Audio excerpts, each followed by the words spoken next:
राजेश अपनी भाभी नीलम का लाडला था। नीलम भी राजेश को अपने बेटी की तरह प्यार करती थी।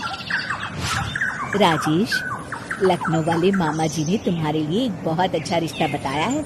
लड़की बहुत अच्छी है, अब तुम शादी कर लो। अरे नहीं भाभी, शादी तो बर्बादी है। भला तुम्हारे हाथों के खाने में जो स्वाद है वो किसी और के हाथों में कहा। मुझे अभी शादी नहीं करनी भाभी। राजेश की ना नुकुर करने के बावजूद घर वाले उसकी शादी करवा देते हैं, लेकिन फिर भी राजेश अपनी भाभी का पल्लू नहीं छोड़ता। वो अपनी पत्नी को बिल्कुल तवज्जो नहीं देता था। उसके लिए उसकी पत्नी सुधा का होना ना होना बराबर था।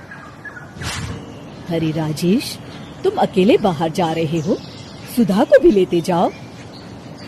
अरे क्या भाभी, हफ्ते में एक दिन तो छुट्टी मिलती है और आप वो भी खराब करना चाहती हैं। सुधा बाहर जाके क्या करेगी, वो घर में ही ठीक है। वैसे मुझे देर हो रही है भाभी, चलता हूँ मैं। राजेश की इस बेरुखी से सुधा हमेशा उदास रहती थी। फिर एक दिन नीलम इस विषय को लेकर अपने पति से चर्चा करती है। सुनिए जी, राजेश को कब अकल आएगी? वो तो सुधा की बिल्कुल कदर ही नहीं करता। अब आप ही बताइए, ऐसे कैसे चलेगा? तुम ठीक कहती हो, राजेश को सही रास्ते पर लाना ही पड़ेगा। चलो मैं तुम्हें एक उपाय बताता हूँ। फिर 2 दिन के बाद नीलम बाजार से खरीदारी करके घर लौटती है। ये लीजिए माँ जी, मैं आपके लिए नई साड़ी लेकर आई हूँ। बबलू, ये तुम्हारे लिए। नीलम सबके लिए कुछ न कुछ लेकर आती है। भाभी, आप मेरे लिए कुछ नहीं लेकर आई क्या? अरे राजेश, तुम क्या समझते हो, मैंने कोई बैंक खोल रखा है या फिर घर के आंगन में पैसों का पेड़ लगा रखा है? तुम हर बात के लिए मुझसे उम्मीद क्यों रखते हो?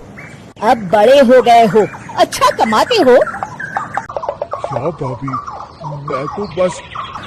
अरे बस भी करो, तुम्हारी ये बच्चे जैसी ना समझ बातें सुनने के लिए मेरे पास बिल्कुल वक्त नहीं है। नीलम राजेश को झिड़ककर वहाँ से चली जाती है। राजेश अचानक अपनी भाभी का ये रूप देख असमंजस में पड़ जाता है। फिर एक दिन नीलम रसोई घर में खाना बना रही होती है कि तभी राजेश वहाँ आता है। भाभी, आज मैंने अपने बॉस से वादा किया है कि उनके लिए आपके हाथों का बना गाजर का हलवा लेकर आऊंगा। आपके हाथ से बने गाजर के हलवे में तो जादू है, जादू। मेरे बॉस तारीफ करते नहीं थकते। प्लीज अब जल्दी से बना दीजिए ना भाभी। नीलम राजेश के ऊपर भड़क जाती है। तुम्हारा दिमाग खराब है क्या? आखिर तुम मुझे समझते क्या हो? इस घर की नौकरानी? जब देखो तब फरमाइश करते रहते हो, भाभी ये बना दो, भाभी वो बना दो। अरे तुम्हारी पत्नी सुधा भी तो इस घर में रहती है, तुम उससे कुछ क्यों नहीं कहते? भाभी, आप इस तरह की बातें क्यों कर रही हैं? अरे बस भी करो राजेश, मेरा दिमाग और मत खराब करो, जाओ यहाँ से। अपनी भाभी का इस तरह बेरुखी भरा बर्ताव देख राजेश को बड़ा बुरा लगता है और वो उदास होकर अपने कमरे में बैठ जाता है। तभी उसकी पत्नी सुधा वहाँ आती है। क्या हुआ जी, आप इस तरह उदास क्यों बैठे हैं?